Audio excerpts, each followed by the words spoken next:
फागुन के महीना जब भी याद आवेला खुद पे काबू ना होला।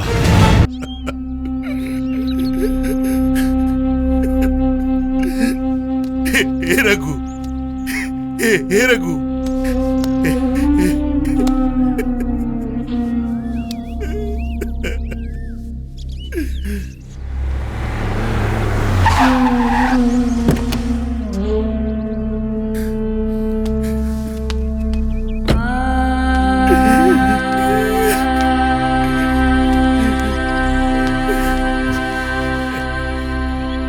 ए रघु, रघु, ए भैया, ये बोलत काहे नहीं? हे रुद्र, ये अब कबो ना बोली। हमार बेटा दुनिया में नहीं के, इस दुनिया में नहीं के। ए बेटा, ए रघु, अरे बोलना, अरे तुर चाचा ही रहे हम। ए रघु बोलना,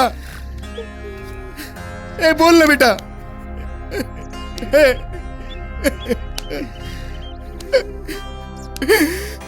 भैया वो कौन रहा अभी ले पता ना चलो। वो हमने के सारा आदमी के बहुत मरले बा, खाली बिल्टुआ के मालूम बा और वो आईसीयू में भर्ती बा। आज जब ले बिल्टुआ के होश ना आई तब तक हमने के पता ना चली कि वो हत्यारा कौन है जो रघु के जान लेला। याद रहे रुद्र, बिरजुआ के होश में आते हमार बेटा के हत्यारा पर लोग पधारी, तबे रघु के आत्मा के शांति मिली। हे रुद्र, बिरजुआ के होश में लाओ। होश में तो अपना बाप के भी आवे के पड़ी, काहे से कि हमरा भतीजा के जान के सवाल बा। काहे चुप बैठल बाड़ा ये हो मोरे भाई, कुछ बोल दना हो। हा बढ़ल जाता है परेशानी की दिल के भेद खोल दना हो। अरे बाप रे बाप, काहे मारे ली? हमरा के तो ये समझ में नहीं आवत कि तू लल्लन सिंह के अपन टारगेट काहे बनाता रहा। यार अमित, तू इतना बड़ नहीं हो गए बारा कि तुहार हर बात के हम जवाब दे। हाँ तू इतना बड़ हो गल बड़ा कि तहरा इशारा पर हमनी के नाचत रही जा। भाई अब हमनी से ही सब ना हुई। हाँ यार, जब तक तू हमनी के सच्चाई ना बतेबा हमनी तुहार का मदद कर सकेले। तो के सुने के बा तो सुना। वो दिन घर पे हमारे भाई विजय, हमार बहन सुमन, वो फागुन के महीना जब भी याद आवेला खुद पे काबू ना होला। अरे जय कमाई चाहिए लिया हुआ।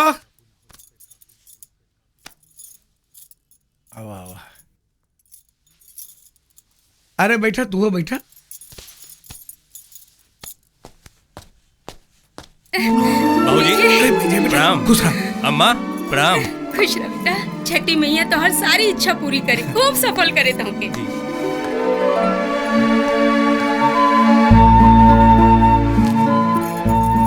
इका बाबूजी, आपके हाथ में आंसू? विजय बेटा, ये गम के आंसू ना हा, ये तो खुशी के आंसू बा। कहावत पे सुनले हो नारियल बाहर से जितना सख्त होला ना, भीतर से उतना ही मुलायम। एक हौलदार के बेटा दरोगा बन के जब सामने आई तब बाप की खुशी के मारे कैसे रुला। आज हमार ई करेजा गर्व से गज भर चौड़ा हो गई बेटा, गज भर चौड़ा हो गई रे। हाँ बाबूजी, गज भर चौड़ा हो गई। अजी बेटा से हमके भी बतियाई देव की ना? जरूर। ए बेटा, माही से मिला। बेटा अब हमरो भी एगो बात गांठ बांध के याद रखला, चाहे कितना भी मुसीबत आवे, कितना भी परेशानी आवे, तू कबो सच्चाई के साथ और ईमानदारी के साथ ना छोड़िया। हाँ माँ। बाबूजी अच्छा भैया, आप लोग से हमारी वादा है कि हमेशा सच्चाई और ईमानदारी के साथ दे। शाबाश। अरे अजय, भैया सुमन, कैसे पड़ा तू लोग? सब ठीक बा। अच्छा, हमके तो लागत रहे कि एह साल के होली भी अकेले जाई। ऐसे कैसे? चला फिर तैयारी कर जा होली का। चला। हाँ बाबूजी, अम्मा चला, चल चल चल चल सुमन चल। हाँ चौधरी जी, अरे चिंता मत करी, ये जवार में कोनो ऐसा लाल नहीं के जौन हमनी से पंगा लेवे। कि ये क्षेत्र के तो हम सब आदमी मिलके बाहुबलिये नु बानी सजी। चली ठीक बा, फिर बाद में बात करता है। का हो दरोगा, आज यही जा, रास्ता भुला उला गइल बड़ा का? ना रे, चल चुपचाप गाड़ी में बैठ, आना चले के बा। का है थाना में कोनो मुजरा वजरा रखले बड़ा का? हाँ मुजरा तो कराई बात तुमसे। चावल के बोरी में गांजा स्मगलिंग करे का आरोप बा तोरे ऊपर। कहले बानी, का सबूत बा? तोर ट्रक ड्राइवर जे तारा कहला पे सब जुर्म के अंजाम देला। दरोगा शायद तोरा पता नहीं खे, विरोधी सरकार और दुश्मन के प्यार की बात हमरा हजम ना होला। फिकर नॉट। अब की बेर तोरा ऐसा इलाज करे कि तोरे पेट का सारी कब्जियत हमेशा खातिर गायब हो जाए। अरे दरोगा, शायद तोहरा एकर अंजाम पता नहीं है। गलती ते करता रही तब भोगबे भी ते ही। गांजा के स्मगलिंग में जेल जेबे तय और अंजाम का चिंता करी हम। लागत है कि तोरा मौत से डर नहीं करे दरोगा। जौने दिन से जब से ये वर्दी पहन ली, हर वक्त हर पल मौत से लड़ी ले हम। यही वर्दी के बात करता रहे नूरते सारे। मां कसम, वर्दी के बंधन में न बदल रहती तो तोहरा के ऐसा मौत मरती कि न अस्पताल नसीब होत न शमशान। ये सब रंजीत बाबू के बताओ के पड़ी। और एक शब्द भी आगे बोलले ना तई तमंचा का सारा लोहा तोरे शरीर में पेल दे।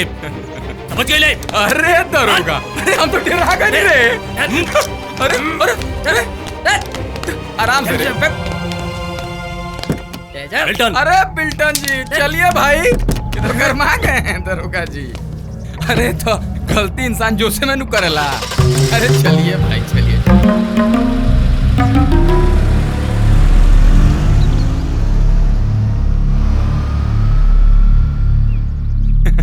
हे दरोगा जी, ली आ गई लो मलिकार लो, सेवा सत्कार बराबर करी। ए दरोगा, चल हमारा भाई के छोड़ दे। इज्जत से कहता नहीं, शरीफ नियन रास्ता छोड़ के हट जा, ना ही तो ऐसा मरम्मत करब कि कौनो बजनिया भी तोहनी के नचनिया ना रखी सन। नई नवेली दुल्हन के नखरों निकला, मगर दरोगा हाथी से हथरस ना करेगा चाहिए, ना तो जिंदगी नरक बन जाए। छोड़ दे हमारा भाई। नहीं तो माफ करी साहब, अपना सुरक्षा खातिर दूसरा का जान लेवल जरूरी बा। ना तो ये दुनिया कब कहां कैसे मारते जाए क्यों के पता नहीं के।